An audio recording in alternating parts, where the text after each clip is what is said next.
Hello everyone! Today deck that I really wanted to dedicate to you guys, to all you hardcore Control fans.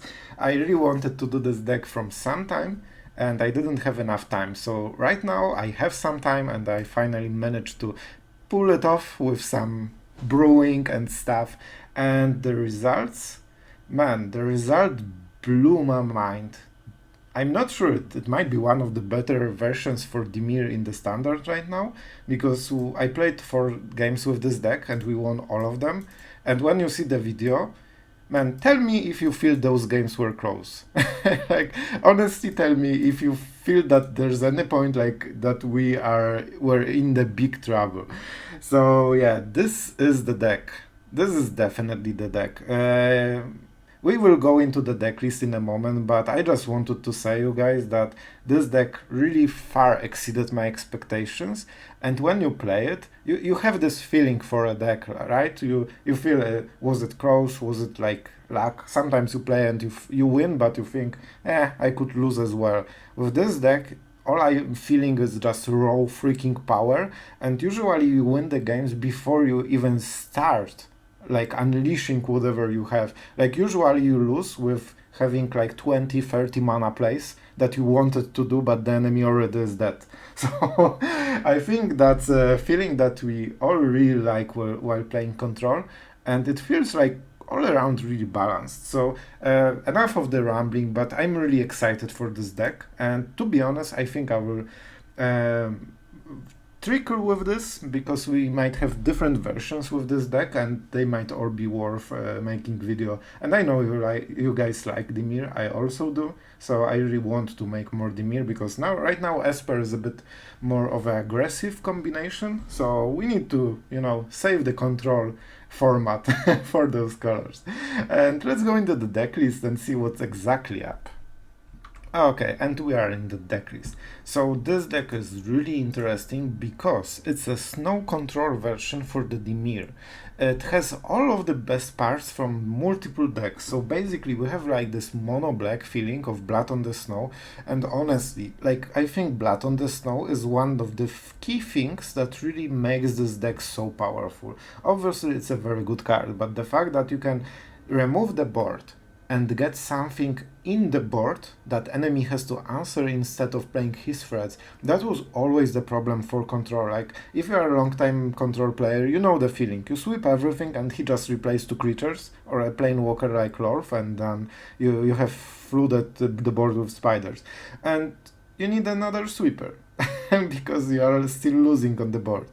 And now imagine that if you are sweeping, you are getting Lolth, spiders, and very often, like, you can choose if you kill the planewalkers or creatures, right? So if you have, like, for example, Kaito on the board, you have Sorin on the board, you not only sweep, you not only get Lolth with the spiders, you also make another token. Suddenly enemy has the need to answer 2 planewalkers and 3 creatures, all while getting swept from the board clear. So that's super powerful, but obviously you know this. We all know this, but I think that it's worth stressing out, because this is a big part of the deck.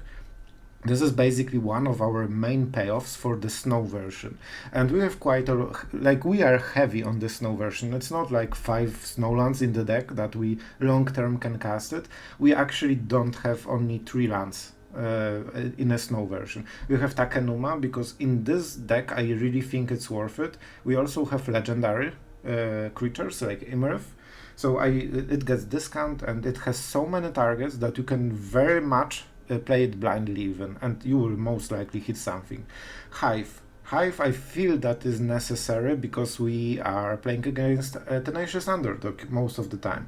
And Hall, because it helps you kill the stuff. I've seen the versions with the Crawling Barons, but I feel this one is better because of the ward. It helps you control the game instead of just, going full aggro and hoping it's enough. I think this one is just way better. And now to the main point of this deck. How do we play Control? We have very interesting cards. We have Ascendant Spirit, a 1-drop, but with 1-drops you usually have this problem that they are not relevant in the game later. With this one, it's perfect control creature, because it grows every turn, like a freaking Morphling or whatever. And it's only 1 mana, so basically you can cast it, and every time enemy tries to not pressure you, because maybe you are holding counter spells and he doesn't want to play into it, or he's a control deck, so he wants to take it slow, then you just tap out, make it bigger, and say, what about now? Do you want to answer it this turn, or we are waiting 1 more? And at some point enemy needs to tap out and deal with this. So that's really sweet. It also works really nicely with Kaito, because it's basically 1 drop, then you kill something or negate something, and then you play Kaito and start drawing cards already with the spirit, so that's pretty sweet. And we have, of course, removal. Like, I really like March. The only problem is that it doesn't answer great, for example, 2/2 creature on curve, like the 2-drop, if you are on the draw. And you don't really want to exile cards unless it's like game-winning play. So that's why we also have Bloodchief first. I think they are really good, especially on the draw, and we need to get back this tempo when we start. We have Jwaris, because we can allow this. So we actually have, maybe I should say, we have a bit more lands, but it's a Jwari, you know, so it's a spell for me. It's a spell. We have double Negate. Negate, I think, is like a big star for the format. Every deck that I'm playing with Negate is really helpful, and especially like with this deck, it's way better than the other decks because of the Iymrith, because of the Planewalkers. Usually you play them into the state of the board that enemy cannot answer directly. You don't play, I don't know, Sorin if enemy has 3 attacking creatures. You play it when the board is empty, and then he needs to like directly counter it, especially with Sorin, because it's cheap, so you can easily save 6 mana, get this on the board, and then protect it with Negate, and it's really hard to have 2 hard removals for a Planewalker. Most of the decks won't. It means that enemy loses full turn and doesn't get anything accomplished, then you untap, start drawing cards, and then enemy is freaked up, like he's so behind that he can scoop most of the time. We have Meathook because we have to. Very good card. I think I will play it more. I really like it personally. I've been experimenting with this for quite some time already. Parasitic Grasp, 2 mana, remove under the dog, the underdog thing. It's really good because big decks usually have either this, man, how I always forget this name, underdog, right? What is the full name? Freakman, I need to remember. Tenacious. Yes, he's definitely tenacious. So basically you can remove it because it's a human warrior.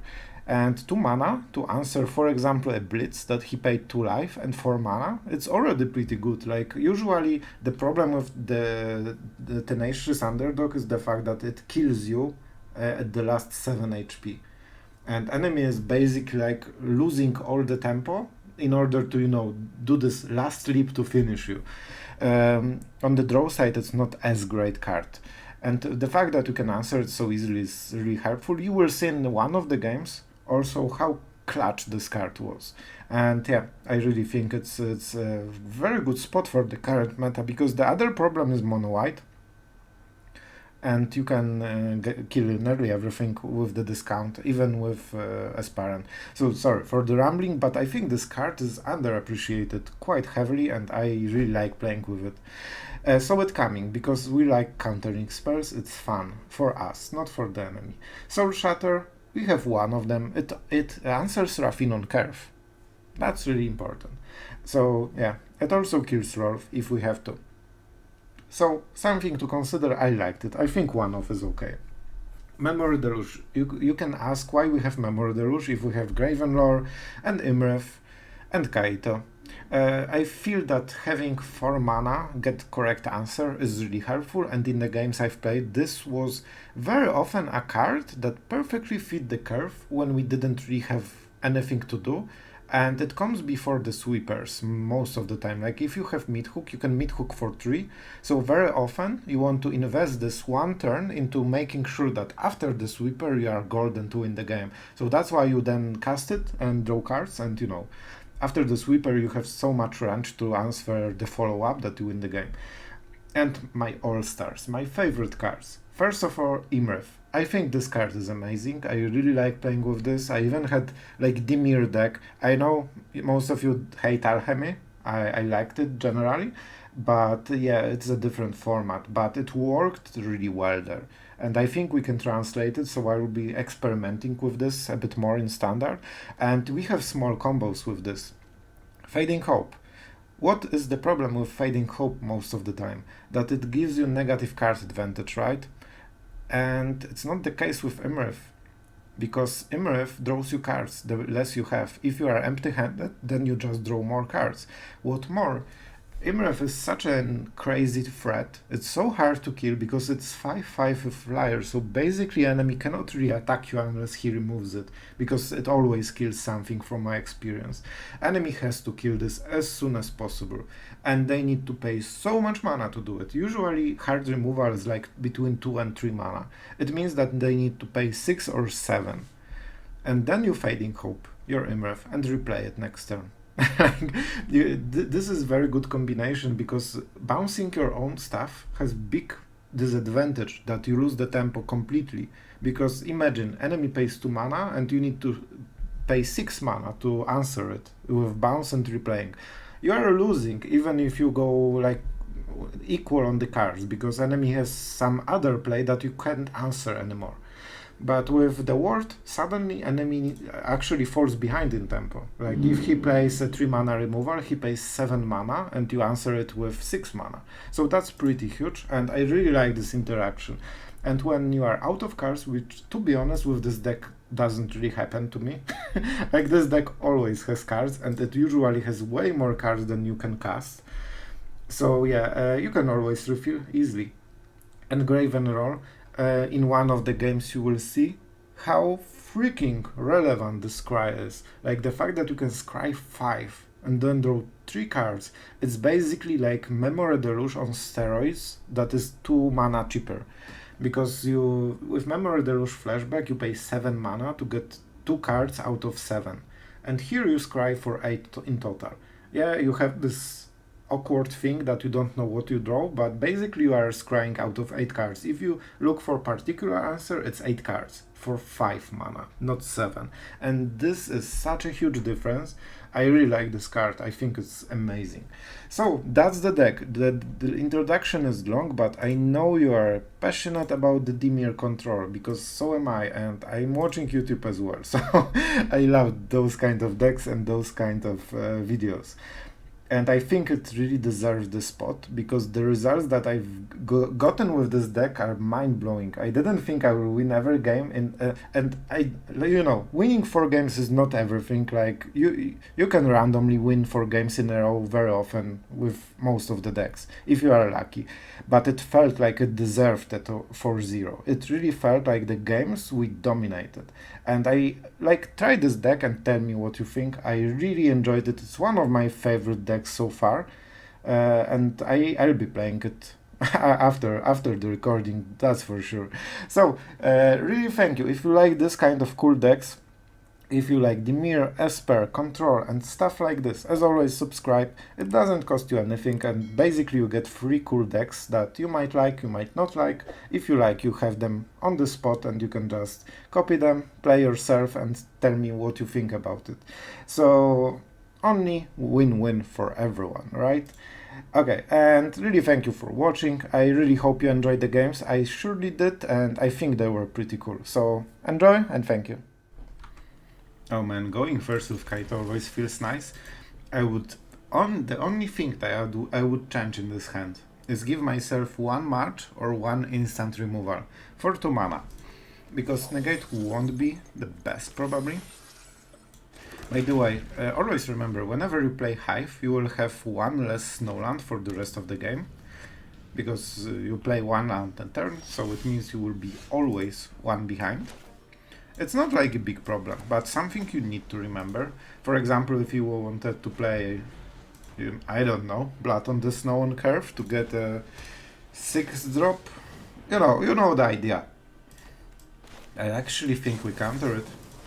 It's basically a creature at some point, and it will be a creature in the. I think he has a 1 drop, but see, it's much less scary without this. That would be 2-3 already. Huh. Yeah, we go with Kaito. Man, such a good card. It's funny, like it's a ninja that doesn't work with ninjas. And I remember on day one everyone was going like, Kaito, ninja, we need to make a ninja deck. And then it turns out that bouncing your own creatures is not perfect if you want to keep attacking. So yeah. By the way, you might seem that the enemy is answering our stuff. It's not. It's definitely not. We don't have double blue, so we need to cast this one and go for the Soul Shatter. I actually should have drawn first. We could draw something else. This is freaking blood on the snow. We cannot discard land. Definitely not. This is our like this turn play. Memory Deluge seems pretty good. Man, blood on the snow shows the enemy that we have another one. Like really hard. Oh man, I hate it. I hate it so much. I feel like the worst person on earth by discarding this right now. And the big problem with this play is not the fact that we discarded it. The big problem is that we have shown enemy that we have this card, and most likely, like nobody normal or good would ever discard this in such a matchup unless he has another one. So he knows exactly how to play this game right now if he's smart, and I think by the amount of time he was thinking that he is. Wow, you really man, such a BM. So this is Emperor, right? That's not great. Emperor is not great for us. Let's go for +1 and discard some amazing cards as well. Oh man. Do we go for another one? No, we can't. Oh man. I think we go like this. Yep, Memory Deluge needs double blue, and we won't have it. And the fact that we have small creature that can attack, this is an Emperor. Don't get fooled. It is an Emperor. Yep, you can cast it now. Oh, I'm completely surprised. Like if you see 4 mana that has 2 white, it's usually this.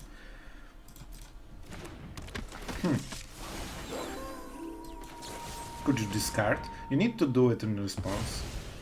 Like, okay, you don't need to, but you prefer to, because then the leave battlefield effect never happens. He can kill it, but look at his cards. We are at 18. He has 1 freaking creature in the game, and that's it.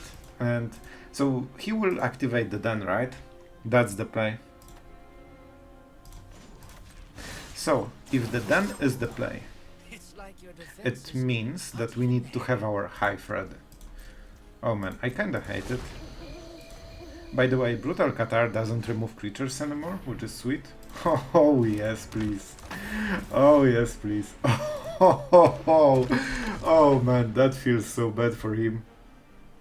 I'm not gonna lie, that's one of the worst draws you can have. By the way, imagine if we had this for the full game, and we wouldn't really counter anything, like you don't counter this or this, it doesn't matter.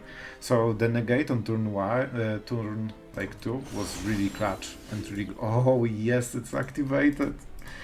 Oh, it feels so freaking good. Let's draw those sweet cards, because I want to hit a land drop. You know what? I were thinking, man, we are destroying the ladder with this deck. Like, seriously, this deck is just a beast. It feels like every game, we don't even, like, start. We are, like, halfway through going off with our value and an enemy is already dead. Smart for 3. I know you want Kaita. I know you want him. Here, kitty. Here, Raichu. Oh, yeah, he's going for... That's good. Like, no way, if he kills this, we can sooner or later just kill him. He cannot outvalue us, he can only try to raise us. Let's draw. I actually think it's blood on the snow again. Like, we cannot cast it, and we have enough stuff. I think we do it like this. We can exile cards, and we will hit something black, right? No. No, we won't. So we need to exile Tainted Indulgence, I think, or Blood on the Snow, right? We made this game a bit harder than it needs to be, and it doesn't matter, so we can start with the hole as well. That's fine. That's fine. I will do it main phase, like his main phase, because I don't want him to attack with the Bugbear. So if we hold mana, okay, he's still doing this. Which is, to be honest, it's actually better. Now I don't need to exile anything. Like, sure, you can kill Kaito, but with our value, especially Memory Deluge, like, we don't have a lot of Memory Deluge, because you can see that usually we don't really have much time to cast it, but the fact that it's here, and moment enemy stops pressuring us, we are, like, going full value mode, is enough to, like, keep them unhappy about the situation. So what is the play? We don't have anything big right now. We will take the Ascendant. We could also go for the hole, but then we get one more hit. So I think we just do it. If I could, I would sacrifice Kaito. Let's go like this. Smork. Let's get a Spirit. Let's get some life. Let's get a Ninja.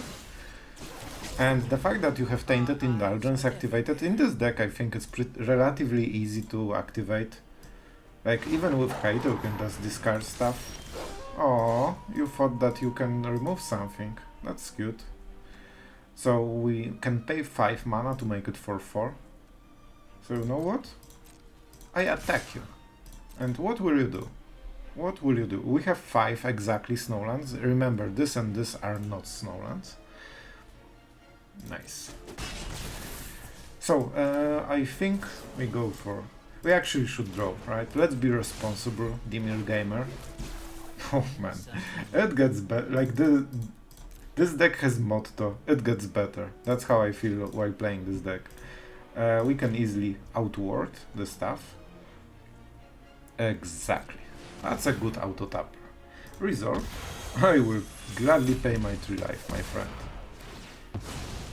And I will take even more life. And we will draw at the end step or counter some. Like, enemy is getting locked out of this game like so hard right now. So it's basically at a 2, right? Do we care? Do we care even? So he kills Kaito. You know what? Let's do it. Like, we have so much value, we can go 1-for-1 and just make him out of the game, so he's not even close to anything here.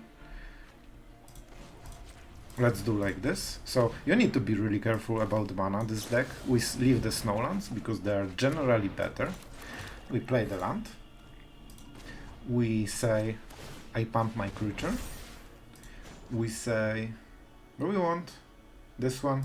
I don't think we do. So we attack. So we are basically just playing to lock him out of the game completely, and it will happen very quickly. We only have Jwari, but I think with Ascendant Spirit it's enough. Like, we don't need... I really like Ascendant Spirit in this deck. Usually if you have one, or he might scoop right now. Oh, that's so sweet. Do you not know how the card works? Oh. Oh, it was such a bad attack. He even forgot about day-night cycle, probably. Enjoy. Enjoy. So I know that he wanted to bait probably a reaction and then cast the Brutal Qatar, but, you know, I think we are really past this point.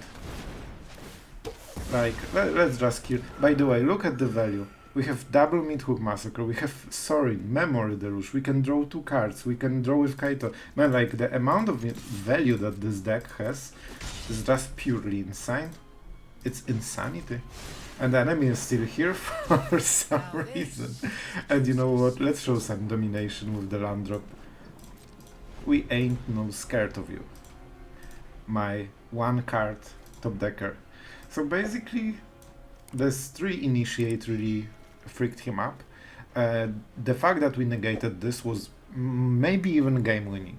And I think he will rope us because he's, you know, this is this type of person playing Magic, so what can you even expect? But yeah, I think that this won, because imagine if he could play multiple initiates. He didn't play them because they had no value, right? It's not good creature to play if you don't have a follow-up. So basically, if he had this 2 attacker and played like 2 initiates, we would be under so much pressure. Like, I guess we had some sweepers, but we wouldn't get into 6 mana if he was super aggressive from the start and we wouldn't counter. So I'm really happy with this play. I also think there was a turn that he could go for the Den of the Bugbear, and he had like 3 initiates. I think he had 1 attack with them. Not sure. Or he could pace like 2 initiates and then leave the Bugbear and then start attacking, and when they grow, it's actually a big problem. So not sure if he could win this, but definitely could do something more, and definitely shouldn't be salty after you play this kind of deck. Like, bro, if anyone can be salty, it's anyone you face. So let's cut and see when he's ending the rope. And we are back to our friend Manfred. Manfred, you will be known to the world as a salty roper playing Borosagro. I'm not sure if that's what you imagine for him MTG career, but yeah, that was interesting game. Okay, this draw will be real test for the deck. I think we might lose.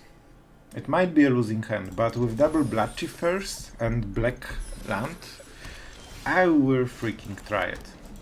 That's a good sign. If enemy didn't play a 1-drop, and let me check if I'm recording. Yes, I am.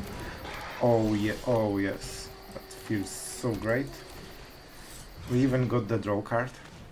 That's perfect. Perfect freaking target for the Bloodchief first. Full 2 mana and has no effect on ATB or haste or nothing like this. So moment you kill it, it's like it never happened. Oh, and like we are doing it, we are getting exactly what we want. And there's a small trick you might be doing.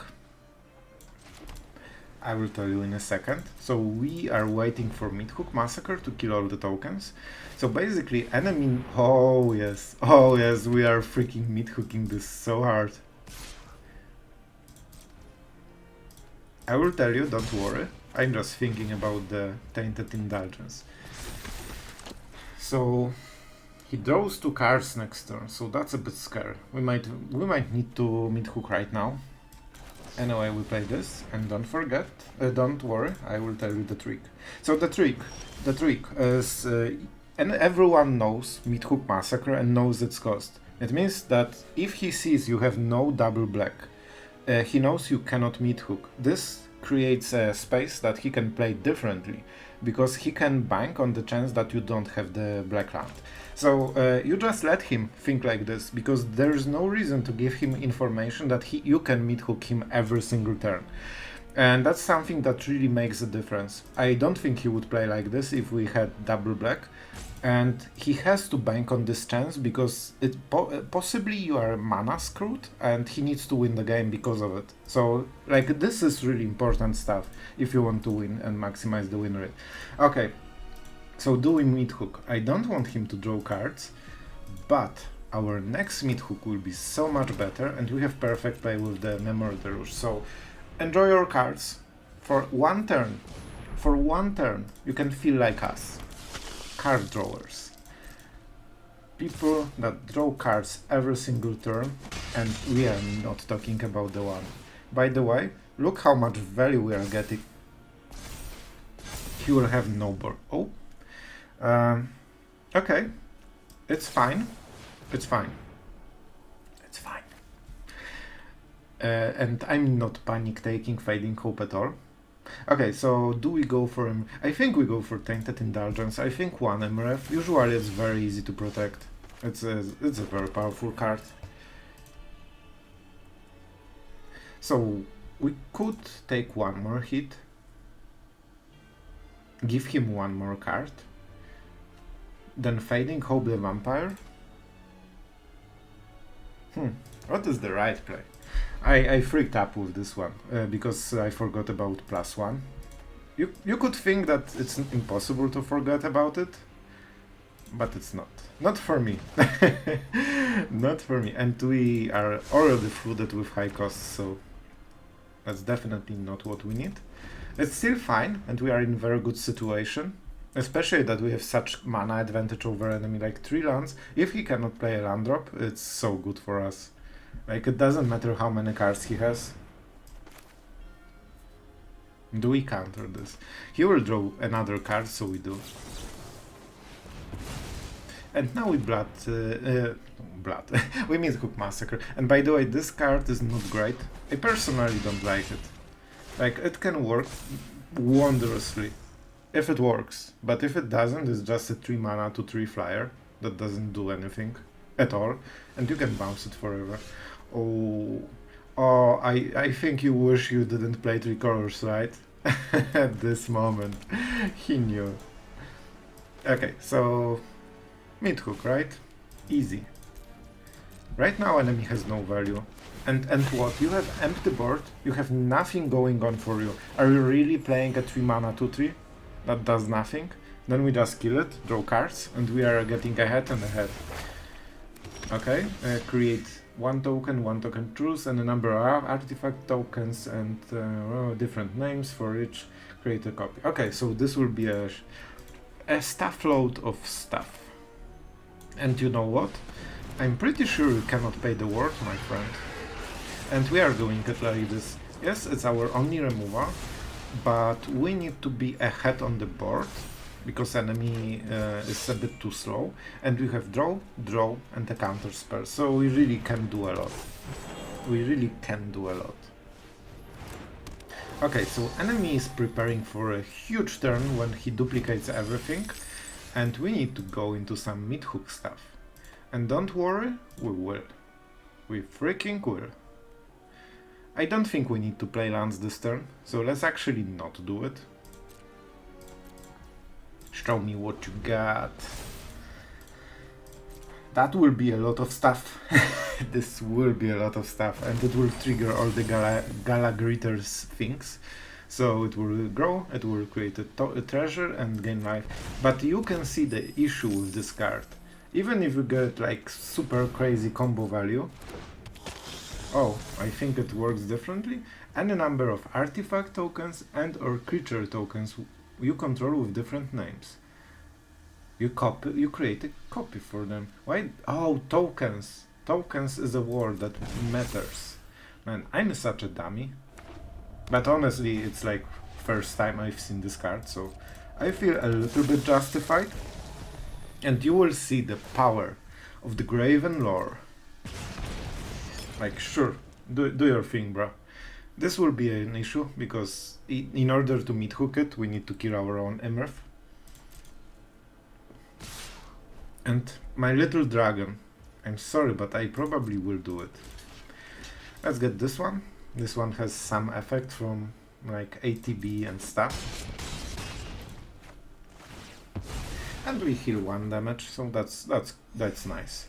We can always dig a bit deeper, so we really need to go hard. So we scry for 5. That's pretty sweet. Man, I like this card so much. I think you can appreciate the scry. What the freaking flying scry. What is this? Imagine if we drew this. I would be the most salty person on earth, even more than I am. You know what? This is way better. I do think it's way better. Like, it gives us options. I'm not loving this tap land, but other than this, we could draw, I guess, but I think we go for the maximum march. And then we try again next turn.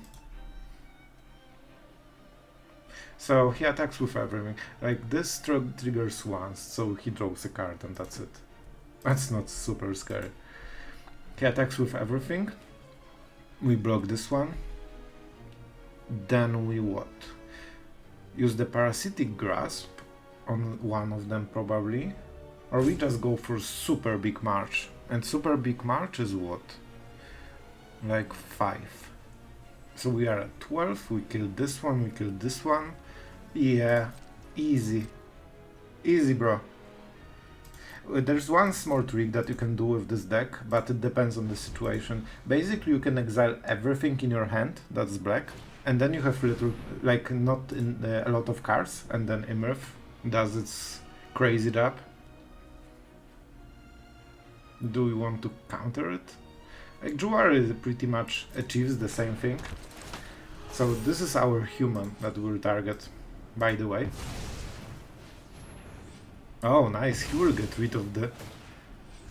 Okay, and now we can kill it, because it's a human, and we like eating tasty humans. Man, this card, I think this card is really underappreciated right now, because there's Tenacious Underdog, and there's Mono White, so this nearly hits everything. That matters, you know? That matters. Okay, Smork. Who would expect? And we killed the Asher, because Asher is the biggest value right now. How much do we need to pay? We can be at 14 and we get Smorked. Yeah, I think we don't need to overdo it. I really do appreciate having card draw, so let's make sure we get it. And by the way, the fact that he put additional counter with the treasures means that he cannot create the Asher token, which he could appreciate next turn. And you can see that even with like normal removal, we can get there. Like, even without Meathook Massacre, we are just slowly grinding him. You know what? Never mind. Something to remember. And we don't care about Iymrith right now. If he spends full turn to kill it, we are okay with this. You attack first, because after Meathook it will deal less damage. And it's not like you draw additional cards, right? We go for 3. Man, like, I feel like we navigated this game really nicely. And you know what? To add salt to the injury, I will keep the freaking Jwari. I will freaking get it, because I'm pretty sure he will spike into Jwari next turn, because he has like between 4 and 5 mana, and he's super behind and he's losing hardcore, so I think he will just go full value. And this is the Halana and Alina, maybe? Do you want to pay for mana? Okay, that's his choice, that's good for us. You know, it's not over, but I think it's nearly over. Like, after this card it might be over. Like, when we start drawing. It's unfortunate he didn't play to our 2 negates. I really like countering stuff with negates. But, you know, you cannot have it all. That was a 3 lands from the top. If there's anything that can help him, that's definitely it. Okay, and if you had, like, Hall, you want to tap it to play the Ascendant Spirit. But in this case, it doesn't really matter. So, we could attack, but we don't need to at all, because our cards are so much better than the enemies. Like, by the way, the fact that he has this and deals 4 damage, it deals pretty much the same as our dragon, which is quite hilarious. 1, 2, 3. Okay. Okay, you got it. Like, enemy is going places. I think we go for the Memory Deluge. We champ block the Tycoon and we take the Innkeeper. We could also like double block something and just slowly kill him, but I think Memory Deluge is just easier because we will hit Blood on the Snow. And then we remove everything. Like, we have all of them, right, in the deck. We have 3 of them, if I remember correctly. Smork. We cannot remove this one, so we just jump block. One of the good things about the Spirit, it always gets some value, and the only reason we do it like this instead of double blocking the Tycoon and trading 1 for 1 is Memory Deluge, because our answers are simply better, as you can clearly see. I think 2 Blood on the Snow should be nice. We play the Snowland because I'm pretty sure the game will be over extremely quickly, probably after this turn. Smork. Man, like, look how much we are outvaluing the enemy. Destroy all creatures. Pay 6. I want my Iymrith back. See? It doesn't tap while attack. By the way, this is combo. Because you get the ward back. And you might laugh, but sometimes it actually will make a difference. We have another combo. It's legendary, because it's a legendary creature. It discounts the Takenuma, and suddenly you can play it this turn. Like, man, this deck is just full combo mode. On every little step. But that's such a funny small creature that we don't care about. By the way, guy never got anything that we could negate for the full game. And you know what? I'm not even checking the graveyard. Like, it's easy win. Easy. Kaito. I like Kaito. But do we need more cards? We probably should take the Ascendant Spirit, right? To finish him very quickly. Let's at least be this, how do you say it? Responsible gamer. Do you know, I don't know, maybe want to kill our stuff? You know, something that Negate could counter? Oh, you can see that I'm enjoying this one very much. I don't think it matters, to be honest. This deck shouldn't use graveyard too much. Actually, I should exile instant if he has any. Joke. Why would you ever play something that's not a creature? Oh. Yeah, that definitely will help, but at least maybe he wanted to show the card. Yep, by the way, we have double Negate and Jwari, in case he had something. This is one of the good things about having Iymrith. If they target it, you just counter it, and you are so ahead on tempo that if they do it twice, they are losing the game just on tempo, basically. And yeah, even if you are attack and then can protect it, it's super good. Man, I feel like we dominated so hard with this deck. Oh man, I just realized that I played this game for so long, and I talked and I commented and I made jokes, and I realized that we aren't recording. But the game is so awesome that I want to record this one. Sorry for this, guys. I really do apologize, but I think the game was good enough. So basically what happened? He started with Aspirant, we killed it with March. Then he discarded this to Raffine that we didn't kill. We can Fading Hope it, but we want to save it for later. So he kept this like cycling Kaito, Emperor Kaito. We countered the wedding announcement. And right now we are in a situation when we have big Raffine, one wedding announcement, enemy just played the Aspirant, and we are in pretty good spot overall right now. We have Iymrith on the field, and enemy has 3 lands that he cannot really use to pay the ward at all, which is sweet. And I mean sweet. So what I think we are doing is just Fading Hoping. We can pay... yeah, we have perfect mana for this. So he puts the counter on Raffine, because that's the only creature we cannot block. So this goes to Raffine. Yep. And before he connives, we are in the attack phase, right? Yeah, at the beginning of combat. So we do it right now. Yes. I will pay the ward. So like, sorry, but I think the game... oh, wow. At least you didn't invest a lot of time. So the Fading Hope that you have seen right now, we had from the start of the game, basically when he played it on curve, but bouncing this when it has no counters doesn't really bring much. With Meathook Massacre you will never catch up with this, so if you bounce it first and then you let him attack, he will get 1 toughness a turn, so Meathook Massacre will never answer it, and you cannot really kill it. But if you keep playing clans and like increasing your Meathook Massacre, at some point you can cast it for 4. So then you bounce it, then he replays it, and then you can kill it with the Meathook. So that was the idea, some small trick that might be useful. Okay, we are doing this. We are on the draw, so that's always not greatest with the Meathook Massacre. You definitely want to start, but at least we have very good mana base. We have a little bit of everything. We just need a good removal, and we are golden then. So we go for Indulgence. So basically you could foretell this, but probably you will pay more mana in the end. So I prefer to just go for the Indulgence and then have counter spell up. Man, those are really good cards. And we are seemingly in the slow matchup. I think one of the Graven Lores. Or maybe just Meathook? You know what? We have 4 Meathooks. I will risk it. Risk it for the biscuit. We definitely want the island. This way we can ensure counterspell, so nothing wrong happens to us. And turn before we play Sorin. See? See how important it was? If we didn't do it, man, we would be in such a big trouble.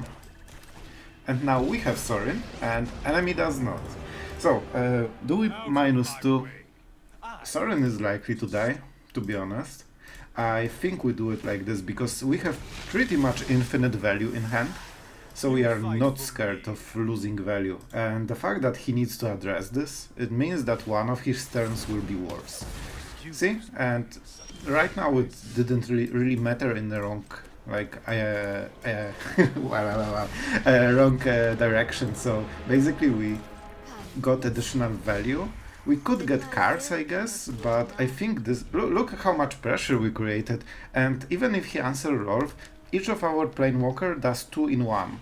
And that's the issue, right? So yeah, he will do it, but he will lose Lolth, right?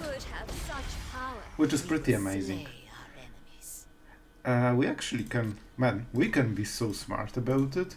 Remember about the Menace. And I think he will just trade this, our Lolth, with his one. But guess what, my friend? Guess what? Man, this one counterspell won us the game. This Saw It Coming was the only reason we are in such good situation. I heard you like tokens. So, let's draw. Man, like, it's going better and better. Man, I'm baffled how good we are. He can kill Lolth with the Hive, but it means she's on the graveyard.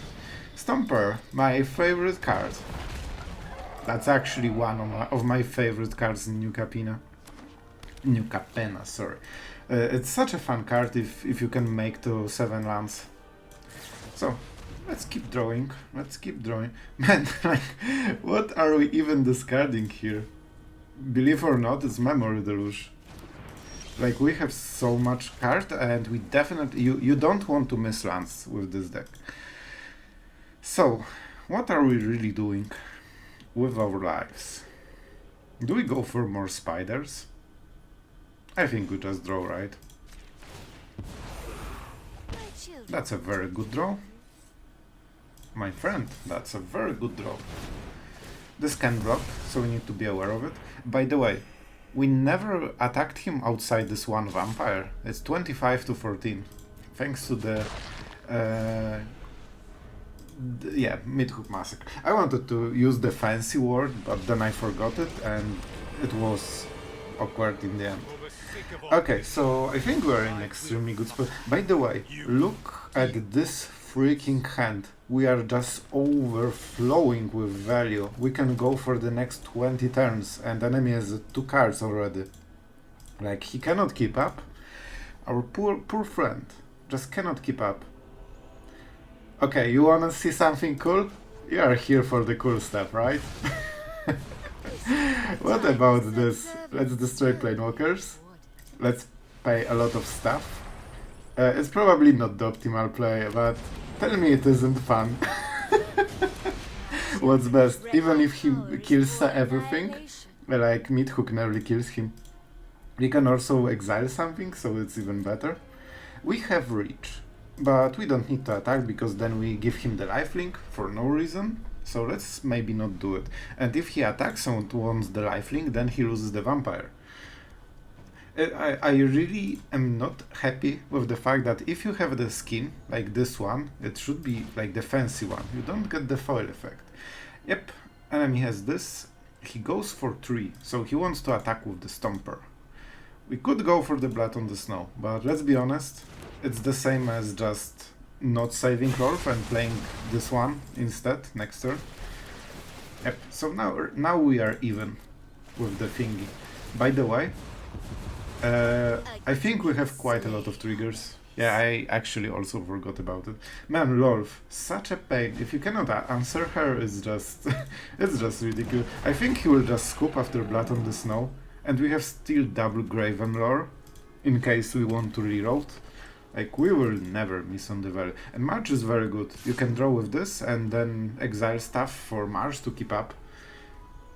Enjoy your scary point of damage. Your scary point of damage. Like, we don't need to, but we will. We definitely will. And I'm keeping... Oh, maybe not keep... Let's not keep the March. You can do it like this. What? It's not snow mana, my friend. What are you freaking doing? I will freaking do the manual taps all the way.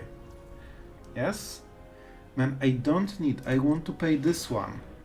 Can you freaking pay my mana? We even don't have a 6 mana Planewalker, so that was like completely redundant. You need to be careful about the auto tapper with Snowlands, as you can clearly see. So, are we back into the square one? One of the really cool things about this deck that I like, you can see that we have still those 2 Graven Lores. It means we can go extremely aggressive. I can even -2 this one, just because you know, we don't care that it dies. We will get more of them easily. Oh, nice. Enemy is going full defense mode. They want to make a token. I do appreciate a big token. Fading Hope, hard removal for 1 blue mana, easy. Do you think that this game was close? Because for me it seemed like we didn't even start our value train. Like, I literally just warmed up and we wasted most of our cards because we were so ahead we didn't even need to like play very correctly. And we had like 30 mana of next place probably. Also Memory Deluge in the graveyard.